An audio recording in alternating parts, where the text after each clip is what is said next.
So here is a story about a man who could have died several times, but boy did he get through it. These are true tales of my African adventures. May this inspire you, deter you, caution you, and above all, entertain you. The 9 Lives of Fabulous Freddie is the title of the story. I can't remember how Freddie came to be employed by us, but there he was, thin-lipped, wry smile, 1.7 meters tall, with an exceptional wit. We loved and hated him. He consumed alcohol regularly after hours until he was almost unconscious. An alcoholic would have thought him extreme. When sober, however, he was worth his weight in gold. Freddie could service a vehicle, clean, fix, man the cashier's desk, entertain visitors to the reptile park, crack jokes that split our sides, and he was creative. He looked vaguely noble, in an Arabic sort of way. He lived on the premises and doubled up as a night watchman until he went to bed or passed out from alcohol consumption, whichever came first. In the mornings, when we turned up to begin the day, Freddie had usually cleaned up, opened the doors, and cheerfully greeted us with some quip or the other. Freddie had a charmed life, as you will soon learn. We had acquired 2 cascabels, South American rattlesnakes, which you would never want to encounter. Ours were green and black with other leaf litter colors. These large rattlesnakes rivaled any of the worst-tempered snake species alive. They were always on the defensive and poised to strike when approached, heads held high in a half-loop of the upper body. One could not go near without precipitating a violent reaction. The worst feature of the snake was its venom, sometimes referred to as breakneck venom. After being bitten and before death, the venom would paralyze the muscles in the neck region and the head would flop about unsupported, a complete horror show, ending in death most often. We had no serum for the snake in South Africa. No staff were allowed near them. I usually attended to them personally and with great care. One morning I was conducting my usual inspection of the park. As I approached the cascabel enclosure, I was alarmed to see the door ajar. There was Freddie inside the enclosure cleaning away in a dream, totally unconcerned, while the 2 near-frantic rattlesnakes poised and ready to strike were within very close range. Why they hadn't bitten him is a complete mystery. I stood at the door staring at this spectacle in disbelief. "Freddie," I said, as quietly and calmly as I could, "what are you doing?" "Cleaning," he replied, completely missing the point. "Freddie," I said, "stop." "Yes, sir," he replied. Now Freddie moved slowly to the door. He shuffled slowly towards me and the door, the snakes now ever more frantic. "Now get out," I said. I shut the door. "What the hell were you doing?" I demanded. "I just wanted to help clean," he said. I locked the door and confiscated the keys to the cage. As soon as I could, I shipped the specimens off to an institute in Natal. I couldn't bear the prospect of one of our staff dying in front of me, with no hope of remedy. The croc farm in Oudtshoorn had sold 4 crocodiles to us. The drive from Cape Town to Oudtshoorn is a pleasant one, so my wife accompanied me, along with Freddie in tow, in our Nissan pickup, complete with canopy. Freddie was my helping hand as we would have to load and offload the crocs. They were not large, around 1.8 meters or bit more. The crocs were drugged for us, so we loaded and embarked on the return journey. Freddie sat in the back monitoring the crocs, splashing water on them from time to time to keep them cool in the summer heat. We entered Cape Town and were on the motorway, the last leg of our journey. Suddenly we heard a series of thuds from the rear. "What on earth was that?" I said to Dawn. There was a small window between the cab and the back of the van. "The crocs are waking up prematurely," she replied. Drugging crocs was not a precise science, and now they were waking up. "Freddie," I shouted, "sit near the back at their tails. We are almost home." We heard more thudding from the back. I increased my speed a little. I did not want to become party to the first multiple crocodile attack in a vehicle in history. Even more thuds followed. "What's Freddie doing?" I said to Dawn, concentrating on the road. "He looks terrified. The crocs are really becoming lively." Even louder thuds. "What's Freddie doing now?" I said. No answer came for a minute. Then, panic-stricken, "Freddie isn't there anymore." "What do you mean he's not there?" "He's gone. He's not in the back." I must have been traveling at around 70 kilometers per hour. In dread, I began to slow and pull over, my heart in my mouth. Freddie has bailed out of the canopy window and is lying injured or dead on the highway. What have I done? I stopped to quickly close the canopy window to prevent the crocs from escaping through it before turning around to look for Freddie. As I ran round the back to the open window, a familiar voice came from above. "I am here," the voice said. I looked for the source of the sound. "Freddie, what the hell are you doing up there?" I said with a deep sense of relief. "Holding on," he said with his usual wit. The canopy had high ridges, hardly handholds, when finally one of the crocs began to turn around towards him. He decided on investigating other opportunities, such as the roof of the canopy.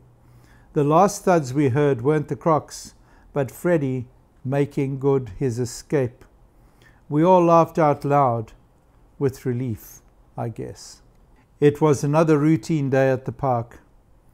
"Freddie," I said, "the anacondas have defecated in their pool. Please clean it out." There are two species of anaconda, both found in South America. The green anaconda and the yellow anaconda. Green anacondas are the heaviest snakes in the world and rival the reticulated python of Asia in length, reaching in excess of 25 feet. The yellow anaconda is a smaller snake, not exceeding 12 feet usually. We had yellow anacondas. They were large specimens, almost 3 times thicker than my arms. Anacondas have very long teeth and can deliver a very nasty bite. They have a mean disposition on the whole and are very muscular. They spend a great deal of their lives in water where they hunt. Of course, if you spend so much time in water, you also poo there. Our largest anaconda was a fairly trustworthy animal, and so one could fairly easily retrieve him from the enclosure and place him on the ground if cleaning was required. Ever obliging, Freddie was off to carry out his duty. He was needed elsewhere as well, so I was anxious for him to complete this simple task as quickly as possible. At one point, I turned to our cashier and said, "Joyce, what on earth has taken Freddie so long? It doesn't take this long to clean out the pool." Fed up, I marched around the park inside the long corridor down to the lowest end of the passage at the far end of the park, where no doubt I would find Freddie loafing. It was rather dark in the passage, and when I was close to the enclosure, I saw a form on the brick paving, but couldn't quite make it out. At that moment, I heard a gurgling sound. I realized it was Freddie's form in the ground, and the gurgling was coming out of his mouth. I sprinted the last few meters and pulled the anaconda off him, releasing its deadly hold around his neck. Another 2 or 3 minutes, and he would have been dead. Later, when he regained his voice, he stated the obvious. "That bloody snake nearly strangled me," he complained in his best Cape Flat accent, as if I was unaware of the fact. Being fairly good-natured, the snake that is, he had placed it around his shoulders while cleaning. The next thing he knew, he couldn't breathe anymore, sank to the ground and blacked out. His 9 lives were diminishing. My Nissan's front wheel wasn't properly balanced and the tire had worn on the inside. When I noticed it, there seemed to be wires showing in the severely worn rubber. Freddie had once been employed by a tire fitment company in his varied life and knew tires. I called Freddie over and put the following question to him. "Freddie, you get the thick rubber of the tire, and when that wears smooth, there seems to be a canvas-like material under that. And if you look here, you will see under the canvas some steel showing through the rubber. What comes after the steel, Freddie?" "The blowout," he said, smiling wryly through his thin lips. Such was Freddie's wit. Well, he soon had occasion to smile a little less. A few large male crocs were in an enclosure at one end of the park. Freddie's accommodation was roughly 100 meters from this enclosure. It was croc mating season and the males were fighting sporadically amongst each other. I'm not quite sure whether this particular croc was trying to escape the other males or find the females, but whatever the reason, he managed to scale the 1.4 meter high wall separating the men from the girls. Crocs are not usually very good climbers at all.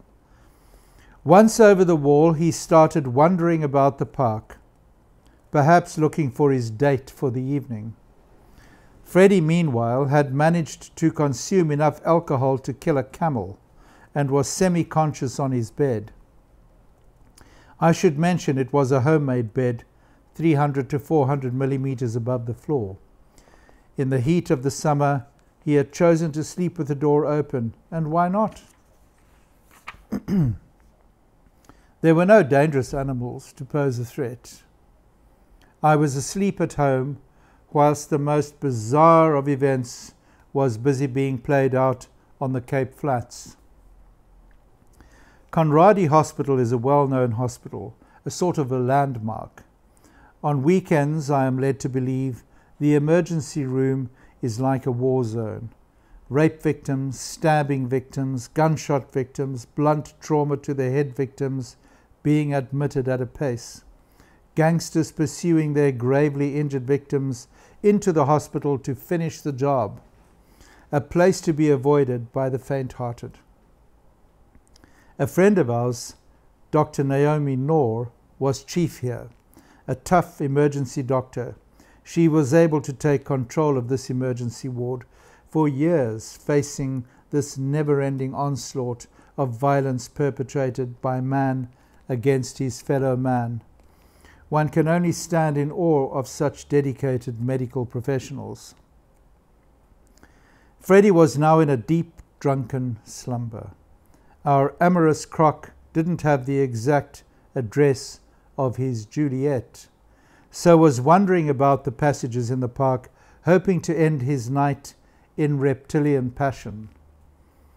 He entered Freddie's room and walked straight under the bed, catching the rough protrusions on his back on the underside of Freddie's bed. The bed was now in motion. As Freddie later related, "I was so drunk, I thought the bed was moving. I thought it was moving around the room by itself."